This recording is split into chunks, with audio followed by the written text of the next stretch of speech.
Hey everybody, welcome back to the channel. My name is Hack. In this video, we'll be talking about a brand new feature coming in 2021 to the Elder Scrolls Online, and that is Companions.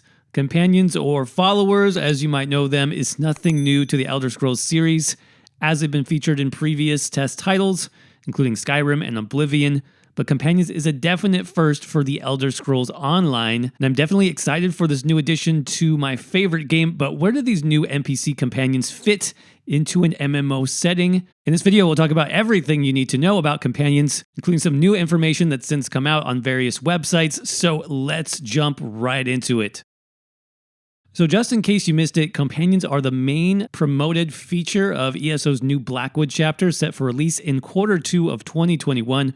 So the new companions are not even available to test yet on the PTS. However, we do actually know quite a lot about this brand new feature, both from the global reveal event for ESO Blackwood and from some new interviews with Rich Lambert, the creative director for ZeniMax Online Studios, which have recently been published. I'll have those interviews linked down in the description below in case you want to check them out. And by the way, I also have a complete written guide detailing everything we know so far about companions over on my website. That's hacktheminotaur.com. I'll continue to update that page as we learn more, so make sure you check it out. With the release of the Blackwood chapter, we'll see two initial companions added to the game, an Imperial named Bastion, who is described as a chivalrous knight, and the Dunmer Miri, a thief who may potentially look to stab you or others in the back if it suits her. According to statements made by Rich in a recent interview, Bastion is the son of a noble, but comes from a history of strife that you'll learn more about while adventuring with him. He ended up becoming a servant to another noble family and is essentially being a protector for some not-so-great people. The questline that you go through with him to unlock him as a companion covers some of his past adventures, and then once you do unlock him, you find out a little bit more about who he is and a personal tragedy.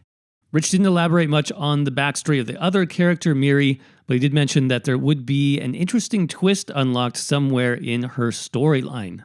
So by this point, you should be getting the idea that ESO's companions are much more than just some extra carrying capacity for your character. In fact, they seem to be much more fleshed out with interesting backstories, ongoing questlines, and even possible romances. According to Rich, the introduction of companions is meant to lay the groundwork for more personal relationships going forward into future expansions.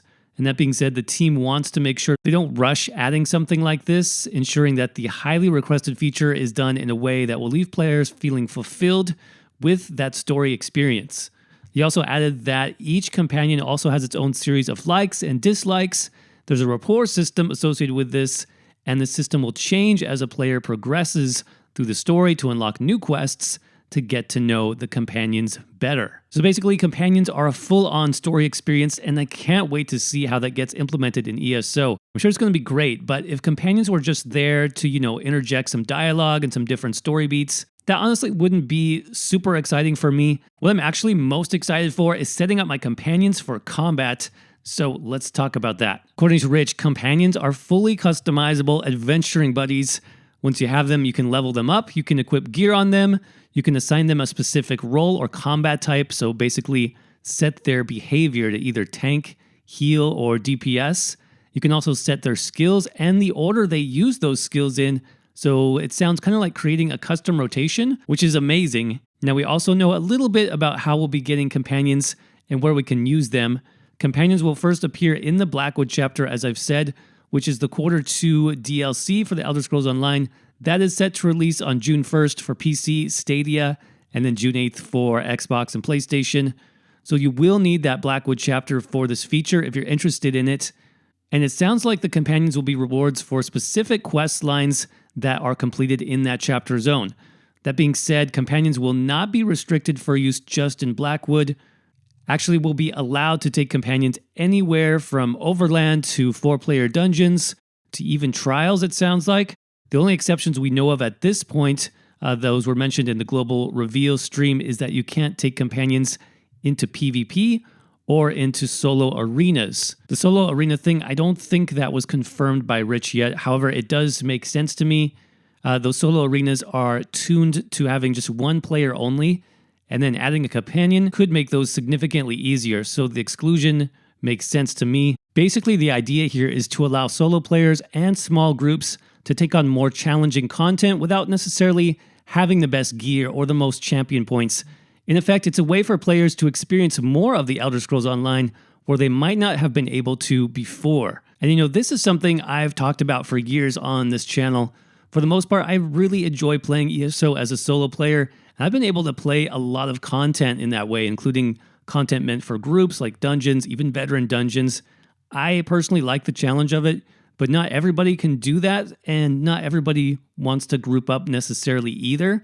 My solution for this, which I did a video about a while ago, probably over a year ago, was this idea of adding solo instances to dungeons. Basically a slightly easier version of the dungeon than normal with lower quality loot. Just a way for solo players or even players with less experience to see these zones and get to play through these stories because they're so good. Honestly, some of the dungeon content in this game is the best content that the game has to offer. Solo dungeon mode never happened, and now I'm kind of glad it didn't because the companion system is actually going to solve that problem, but in a totally different way.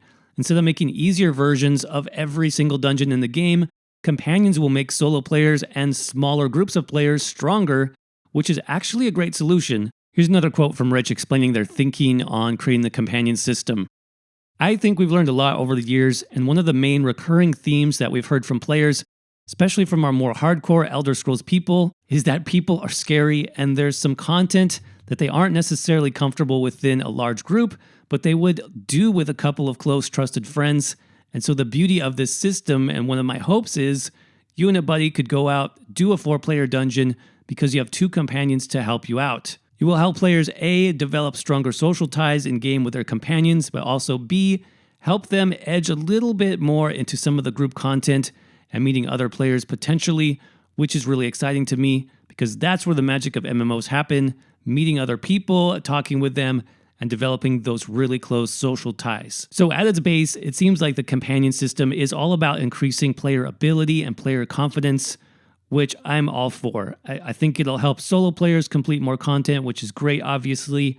And that confidence that's going to give players, that can also advance them into some more social settings, harder content. And when you add in all the potential deep storytelling, the combat customization options, added on to that, it's a win-win in my book. Definitely unexpected this year, but very cool nonetheless. So that's everything we know at this point about companions. Now I want to know what you all think about the new system. Are you excited for the new companion system? Let us know why or why not. I think you guys know I'm all about solo builds here on the channel, so I will definitely be putting together some companion builds as soon as I get my hands on the new system. Make sure you're subscribed right here on the channel with those notifications turned on so you can see those videos as soon as they come out. Of course, if you enjoyed the video today, don't forget to crush that like button. And as always, thank you all so much for watching. I hope you're doing well. Stay safe out there, and I will see you around in the next video.